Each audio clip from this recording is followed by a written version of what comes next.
Marketing के next topic पर अपन लोग बात करने जा रहे हैं। कल अपन लोगों ने मार्केटिंग की डेफिनेशंस, मार्केटिंग की बेसिक जो कंसेप्ट जो है, मार्केटिंग जो है वो इस दुनिया में एग्जिस्ट क्यों हुआ, उसके बारे में अपन लोगों ने बात की।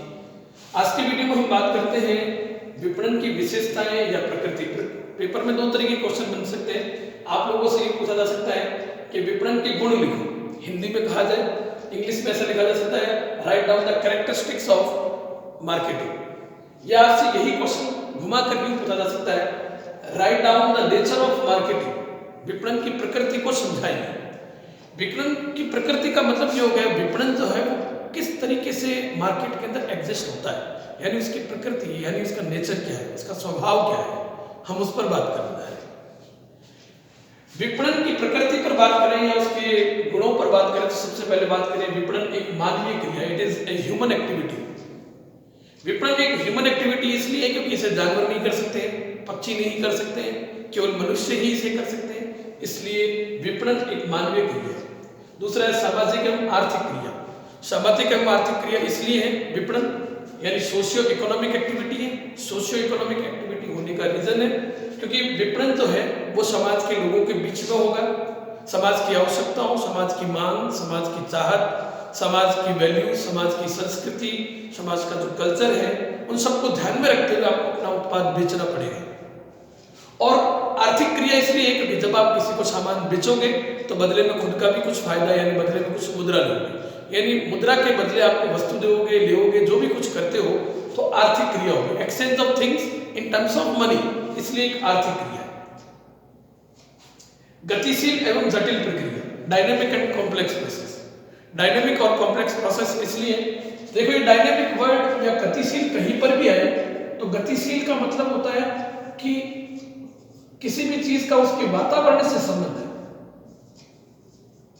एनवायरमेंट से उसका संबंध है। एनवायरमेंट का मतलब ये हो गया पॉलिटिकली, नेचुरली मार्केट, ठीक है ना, सोशियो इकोनॉमिक एनवायरमेंट और टेक्नोलॉजिकल एनवायरमेंट। इसके अलावा ऑर्गेनाइजेशन के अंदर मैनेजर और उसके एम्प्लॉइज के साथ उसका बिहेवियर, ऑर्गेनाइजेशन की पॉलिसी, इन सब से इनका संबंध है और लगातार इसका इंटरेक्शन होता है।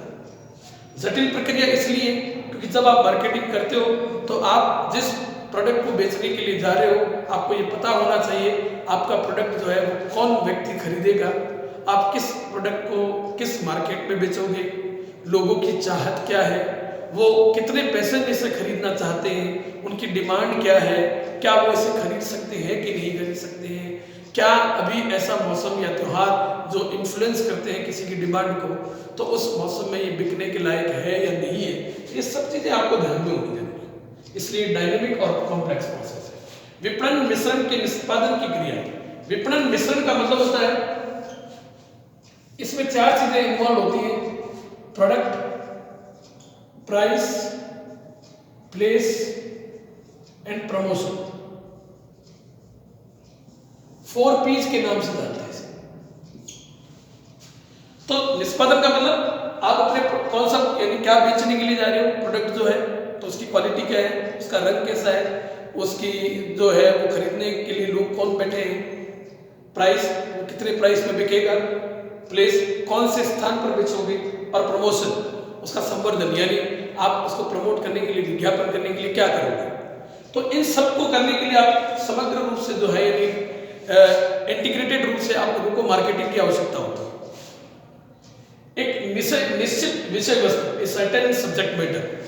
सर्टेन सब्जेक्ट मैटर का मतलब ये हुआ कि जब आप अपने प्रोडक्ट को बेचने के लिए जा रहे हो तो आपका प्रोडक्ट जो है वो कंज्यूमर को क्या सर्व करेगा, वो क्या बेनिफिट देगा, आप क्या थीम लेकर कंज्यूमर के पास जा रहे हो अपने प्रोडक्ट की, अपने सर्विस की, वो किस तरीके से उस प्रोडक्ट को परचेज करेगा, उसके लिए उसका क्या फायदा है, तो वो उसे बताना पड़ेगा। तो सर्टेन जो उसका एक सब्जेक्ट मैटर है वो आपको बताना पड़ेगा। निश्चित बाजार, सर्टेन मार्केट, हर एक बाजार में हर एक प्रोडक्ट नहीं बिकता है। आप सब्जी बाजार में चले जाओ और वहां जाकर लगाकर साइड में कूलर लगाकर खड़े हो जाओ कि कूलर बेचना है, या कार लगाकर खड़े हो जाओ, वहां नहीं बिकेगी। सब्जी बाजार में लोगों का उद्देश्य सब्जी लेने का है, वहां सब्जी परचेज करेंगे। मंडी में जहाँ गेहूं बिकते हैं, जहाँ फल और सब्जियां बिकती हैं, आप वहां ऐसी चीजें नहीं बेच सकते। इसी तरीके से आप जहां स्पोर्ट्स कॉम्प्लेक्स में जाते हो तो वहां स्पोर्ट्स का सामान बिकता है। तो किसी को चीज को बेचने के लिए एक सर्टेन मार्केट है और उसके सर्टेन बायर्स भी खड़े हैं। हर एक चीज को खरीदने के लिए हर एक जगह पर हर एक लोग उपस्थित नहीं होते। उपभोक्ता प्रधान क्रिया, consumer oriented process. Consumer oriented process इसलिए क्योंकि आज की डेट में जब आप अपने प्रोडक्ट को बेचते हो तो उसको खरीदने वाला उपभोक्ता जो है वो तय करता है कि उसे कौन सा प्रोडक्ट परचेज करना है। आज से कुछ साल पहले की बात करोगे वो सेलर ओरिएंटेड मार्केट होता था, यानी सेलर यानी बेचने वाला जो होता वो मार्केट को बेचता, मार्केट के सामान को बेचता। अब ऐसा नहीं है, अब कंज्यूमर परचेज करता है। कंज्यूमर को मालूम है सस्ता सामान मुझे कहाँ से लेना है, मुझे बार्गेनिंग कैसे करनी है, मेरे अधिकार क्या है। अब बायर जो है वो एक शिक्षित है, उसके पास नॉलेज है, उसके पास अधिकार है कानून के द्वारा भी और उसने अपने जो एजुकेशन अपने ज्ञान से भी जो उसने अर्जित किया है। सार्वभौमिक क्रिया, यूनिवर्सल एक्टिविटी। यूनिवर्सल एक्टिविटी इसलिए क्योंकि मार्केटिंग जो है वो profit making, non profit making, government, non governmental organisation, partnership organisation, corporate organisations, private organisations, ठीक है ना, सभी तरीके की ऑर्गेनाइजेशन जो होती है वो मार्केटिंग करती है। और दुनिया के सभी कोनों में हर चीज की आज की डेट में मार्केटिंग होती है। कोविड-19 में आप लोगों ने देखा होगा कि ब्यूटी पार्लर के साथ साथ हेयर सैलून की भी मार्केटिंग आपने देखी, टीवी के अंदर झाड़ू के भी ऐड आते हैं, ठीक है ना। विपणन का नियमन, रेगुलेशन ऑफ मार्केटिंग। देखो हर एक चीज जब समय के साथ आगे बढ़ती है तो उस देश या उस सरकार को चाहिए होता है कि उसको रेगुलेट करे, उस पर कंट्रोलिंग कैसे किया जाए। कंट्रोलिंग का एक ही जरिया है कानून। तो इसके लिए भी कुछ कानून बनाए गए, जैसे नाप तोल के लिए कानून बनाए गए, वेट के लिए। आप लोगों ने देखा होगा काला बाजारी यानी ब्लैक मार्केटिंग के लिए कानून बनाए गए। रेस्ट्रिक्शंस जो है वो माल प्रैक्टिस से यानी गलत जो क्रियाएं जो वगैरह जो होती है उनके लिए MRTP एक्ट बनाया गया है। तो एक निश्चित कानून जो है वो इनके लिए बनाए गए। विपणन आवश्यकताओं का सृजन नहीं करता बल्कि मांग को प्रभावित करता है। It doesn't create need but influence demand. Marketing जो होती है वो नीड को क्रिएट नहीं करती। नीड क्या है उसको मांग में कन्वर्ट कर देती है, मांग को जनरेट करती है, इन्फ्लुएंस करती है, जनरेट भी नहीं करती, उसको इन्फ्लुएंस प्रभावित करती है। आपको क्या सामान चाहिए होता है, आपकी आवश्यकताएं क्या है, उन आवश्यकताओं को प्रोडक्ट में या सर्विसेज में बदलना ये मार्केटिंग का काम है।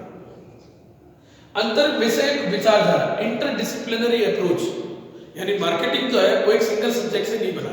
आप लोगों ने फर्स्ट ईयर में मैनेजमेंट में पढ़ा है, मैनेजमेंट जो है वो एंथ्रोपोलॉजी यानी मानव विज्ञान, साइकोलॉजी यानी क्या कहते हैं ना आपके मानवीय क्रियाओं से जुड़ा हुआ जो सब्जेक्ट है, दिमाग से जुड़ा हुआ, साइकोलॉजी से जुड़ा हुआ है, सोशियोलॉजी आर्ट से जुड़ा हुआ है। तो इन सब सब्जेक्ट जो है उनसे मिलकर बना हुआ है। तो जब इन सब सब्जेक्ट से मिलकर बना हुआ है इसका मतलब ये सिंगल विचारधारा नहीं है, ये कई विषयों की विचारधाराओं को मिक्स करके ये सब्जेक्ट बना है। नेक्स्ट बात करते हैं कला एवं विज्ञान।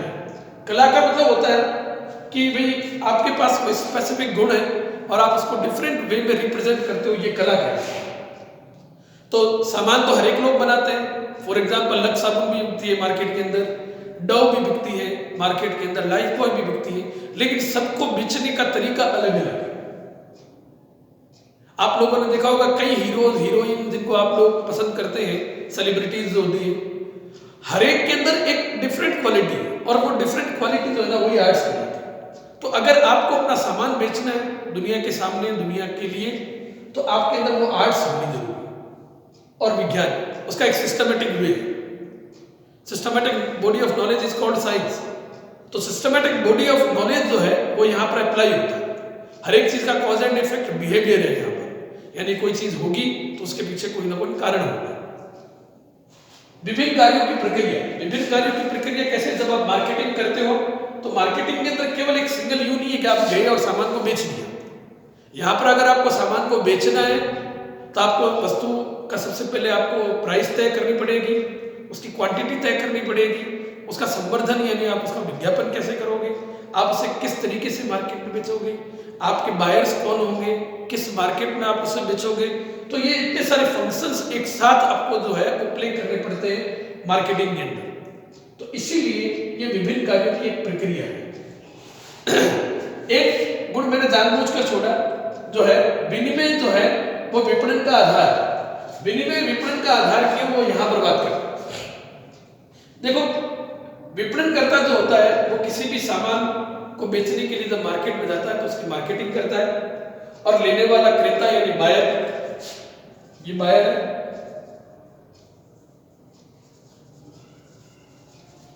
ये सेलर है या मार्केटर है।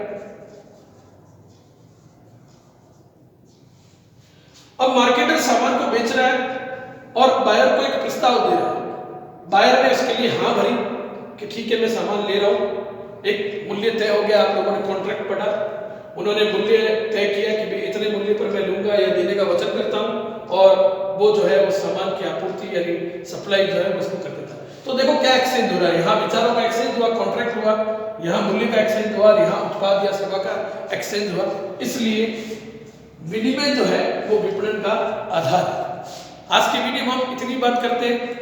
एक टॉपिक यहाँ पर हमारा कंप्लीट होता है मार्केटिंग की जो नेचर है, ये नेचर ऑफ मार्केटिंग जो है आप लोग एक बार बोर्ड पर इसे देख लीजिए।